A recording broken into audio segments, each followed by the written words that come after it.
Good for the crops, that's for sure. Just be still.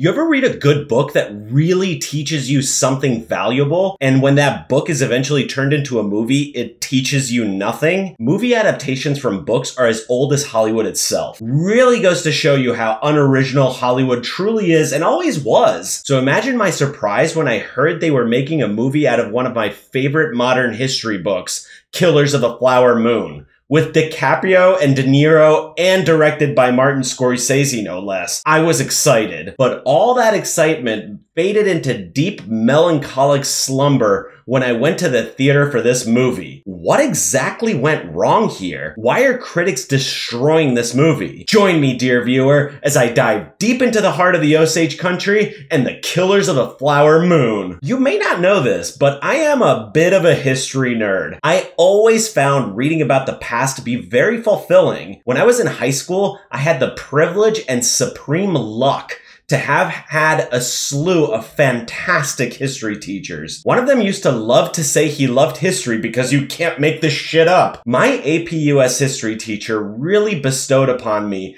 the importance of critical thinking, something sorely lacking in today's society. He also taught us that there are a multitude of sides to a story and that nothing is black and white. Everything is nuanced. Mr. Ed Powers recently passed away this year, but the lessons he taught live on, and my love of history continues to this day. I usually tend to read at least one history book per year, and a few years ago I was perusing the selection at my local Barnes & Noble. I'm usually not one to judge a book by its cover, but the cover of Killers of the Flower Moon stood out to me. Not only am I a huge history nerd, but I do very much enjoy reading about the energy industry. The early history of the energy industry is fraught with a lot of strife and struggle. There Will Be Blood was a fantastic portrayal of the early days of the petroleum industry. The story of the oil industry is the story of America, and a little-known series of murders in oil country led to the proliferation of the FBI a century ago in the Osage country in Oklahoma. The book Killers of the Flower Moon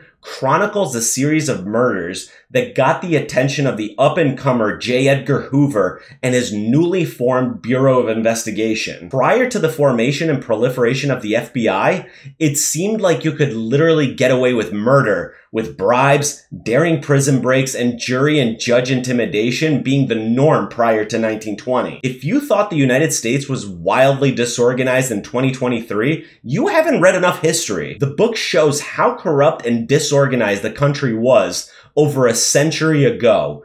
It shows just how much progress we've made and how much progress we've yet to go. America has always been a work in progress. Reading about that progress helps us understand where we've been and where we're going. It's pretty difficult to capture the nuance of a book on film. Very few films are able to successfully portray an author's intentions and overall feel. There are exceptions to this, of course. Namely 2013's Lone Survivor and 2015's The Martian, which were very faithful adaptations of modern books. But sadly, Killers of the Flower Moon is not one of these exceptions. Scorsese did capture the main events of the book and the real-life story of the Osage murders, but like a Verizon-branded cell phone, added a ton of unnecessary bloatware. Clocking in at 3.5 hours, this is a behemoth of a film. Having read the book and knowing the history of the events, I knew exactly what was necessary and what wasn't. I made sure to note the time when the actual story began. The first 45 minutes of the film were completely unnecessary. The story of how Ernest Burkhardt came to be in Oklahoma was not in the book, with only a few brief sentences to describe his past. Well, Scorsese made those few brief sentences into 45 minutes of film time. Why exactly did he add so much bloat to the story? I've been harping on storytelling and character development ever since I started my channel.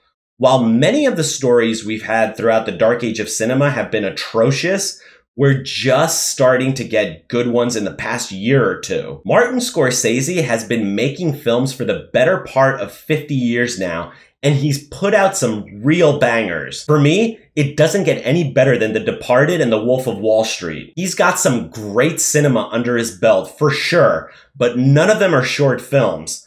Scorsese is known for long dramatic films. A lot of his films clock in at well over 2 hours. A film like Wolf of Wall Street was entertaining throughout its exposition and keeps the viewer engaged throughout its long runtime. But Killers of the Flower Moon is unnecessarily long. Aside from the useless first 45 minutes of the film, the pacing of the rest of the film is wildly erratic. One could make an argument for this erratic pacing being allegorical to the time period, but I call bullshit on that. Some scenes tend to drag on, where I was just saying to myself, get on with it already. One such scene was the Quiet Thunder scene. Artistically, it's a fantastic scene, and it does fit in the overall context of the film. But it's several minutes of wasted exposition that didn't really add much to the overall history and message of the film.